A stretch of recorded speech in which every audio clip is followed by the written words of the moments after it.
Hello guys, welcome back to this channel. In today's video, I'm going to show you how to cook onsen egg in Heartopia game. Okay, let's get into it guys.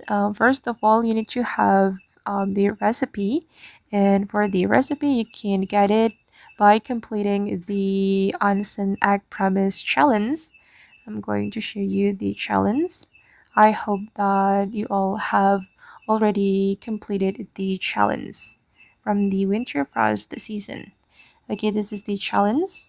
Basically, we need to collect 16 eggs and we need to take the pictures of all of the eggs.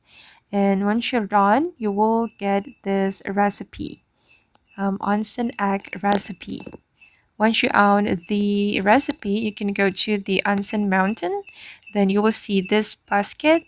Then you can click on this basket and just cook the egg. But you need the pasteurized egg. You can buy it from Masimo.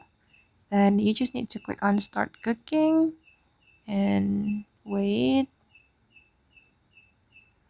Okay, it doesn't take a long time to get done.